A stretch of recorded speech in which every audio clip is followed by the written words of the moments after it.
Poem The Kite by Harry Vaughan. How bright on the blue is a kite when it's new, with a dive and a dip, it snaps its tail, then soars like a ship with only a sail. देखो how bright, bright का मतलब होता है चमकदार. क्या होता है? चमकदार. On the blue, blue मतलब नीला आसमान, नीला आकाश. यहाँ पे इसका मीनिंग क्या है? नीला आकाश. अ काइट, काइट क्या होती है? पतंग. When it's new, जब ये नई होती है. जब एक नई पतंग जो है आकाश में, नीली आकाश में जब एक पतंग नई होती है तो वो कैसी होती है? चमकदार दिखती है. With the dive and dip, dive and a dip मतलब डाई एंड अ डिप मतलब ऊपर और नीचे. इसका मीनिंग क्या है? ऊपर और नीचे, ऊपर और नीचे की तरफ. With the dive and a dip it snaps its tail. Snaps का मतलब होता है फड़फड़ाना. क्या होता है? फड़फड़ाना. और टेल का मतलब क्या होता है? पूंछ. जब वह पतंग हवा में क्या करती है? ऊपर नीचे गोते खाती हुई उसकी जो पूंछ है फड़फड़ाती है. किसकी? पतंग की. Then soars like a ship, soars like a ship with only a sail. Sail क्या होता है आपके पास? आप ये कहोगे मतलब पतवार. तब विद ओनली अ, वो एक मात्र जैसे पतवार होती है, एक पतवार वाला जो जलपोत होता है उसकी तरह से हमें दिखती है. अचानक उसकी तरह से लगती है हमें. एक मात्र जलपात जो होता है, जलपोत जो होता है एक पतवार वाला, उसकी तरह से हमें दिखती है. फिर से समझो, नीले आकाश में हमें जो नई पतंग होती है वो बहुत ही चमकदार दिखती है. वो क्या करती है? विद द डाइव, वो झोंके खाती ऊपर नीचे, उसकी जब पूंछ क्या करती है? फड़फड़ाने लगती है. तब वो हमें कैसे दिखती है? Then soars like a ship, एक पतवार वाले जलपोत की तरह से वो हमें, एक मात्र पतवार वाले जलपोत की तरह से हमें दिखती है. Ship, soars like a ship दिखती है. सेल मतलब पतवार और सोर्स का मीनिंग क्या है? ऊपर उठना. तो फिर वो हमें अचानक कैसे दिखाई देती है? एक पतवार वाले पतवार की तरह, एक पतवार वाले जलपोत की तरह से हमें वो ऊपर उठती हुई दिखाई देती है. तो ये है इसका फर्स्ट स्टैंजा. अब हम कौन सा पढ़ेंगे? इसका second stanza. As over tides, often it rides, climbs to the crest of a gust and pulls, then seems to be, then seems to rest as wind falls. Then seems to rest as wind falls. As over tides, tides का मतलब क्या होता है? ज्वार. क्या होता है? ज्वार. Of wind, wind मतलब हवा. राइड्स, राइड्स का मतलब क्या होता है? सवारी करना. क्या होता है? सवारी करना. क्लाइम्स, चढ़ना. टू द क्रेस्ट, ऊपर की ओर, सिर पर चढ़ना. Of a gust and pulls, of a gust and pull, जो गस्ट मतलब हवा का झोंका. पुल्स मतलब खींचना. पुल्स का मतलब खींचना, या आप कह सकते हो धकेलना. देन सीम्स, तब हमें प्रतीत होना. सीम्स मतलब दिखना या प्रतीत होना. टू रेस्ट, रेस्ट मतलब आराम करना, आराम. एज विंड फॉल्स, फॉल्स का मतलब यहाँ गिरना नहीं है. गिरना मतलब मंद होना. मतलब क्या है? मंद होना, धीरे होना, या तो धीरे होना. देखो, as over tides of wind it rides. As over tide, जैसे ही ज्वार मतलब तेज हवा होती है, ऑफ विंड तेज हवा होती है, इट राइड्स, ये उसकी क्या करती है, पतंग सवारी करती है। मतलब तेज हवा में ये क्या करती है, ऊपर की ओर, क्लाइंब्स टू द क्रेस्ट, वो ऊपर की ओर क्या करती है, उठती है, ऊपर की ओर जाती है, चढ़ती है।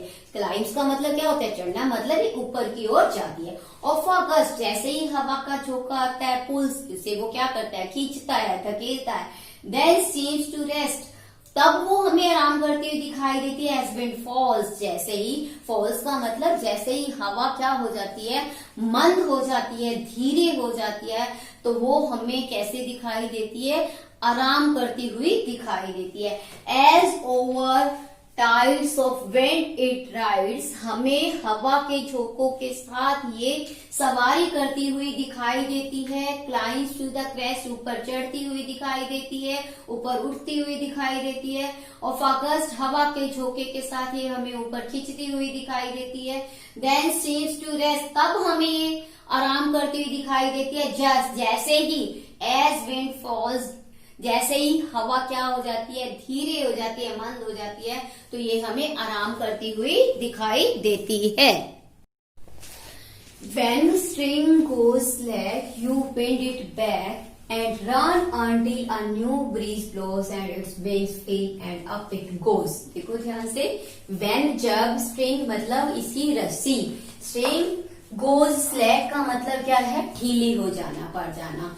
You wind it back, और आप इसे wind it back, आप इसे क्या करते हो, फिर से you wind it back, आप इसे फिर से वापस इसको वाइंड, लपेटते हो। जब इसकी रस्सी ढीली हो जाती है तो तुम इसे वापस फिर से लपेट लेते हो। एंड रन अंटिल, और तब तक, जब तक क्या होता है, तब तक आप नहीं दौड़ते, जब क्या करते हो, अ न्यू ब्रीज ब्लोज, जब तक कि तेज नई हवा नहीं चलती है। ब्रीज का मतलब हवा, ब्लोज मतलब बहना, जब फिर से हवा, तब जब फिर से हवा नहीं बहती है तब तक आप इसके पीछे क्या करते हो, फिर दौड़ना शुरू करते हो। जब नई हवा बहती है, एंड इट्स विंग्स फिल, और इसके जो पंख हैं फिर से क्या करते हैं, फिर भर जाते हैं।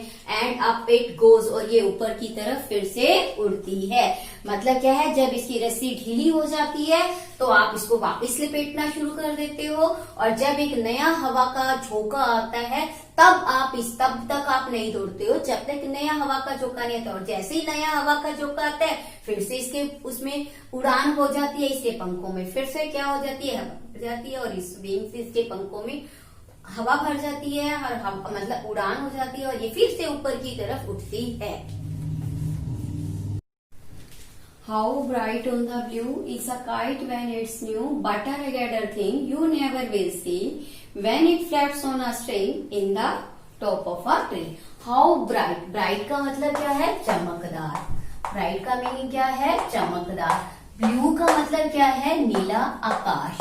यहाँ पर नीला मतलब नीला आकाश, आसमान। अकाइट पतंग व्हेन इट्स न्यू, जब एक पतंग क्या होती है, नई होती है, नीले आकाश में वो बहुत सुंदर चमकदार दिखाई देती है। बट अ रेगेटर थिंग, रेगेटर मतलब फद्दी, जो हमें अच्छी नहीं लगती है। थिंग, ऐसी चीज जो हमें, मतलब बटर रेगेटर थिंग, एक भद्दापन हमें लगता है। यू नेवर विल सी, मतलब तुम कभी भी देखना पसंद नहीं करते हो, तुम्हें बहुत बुरा लगता है।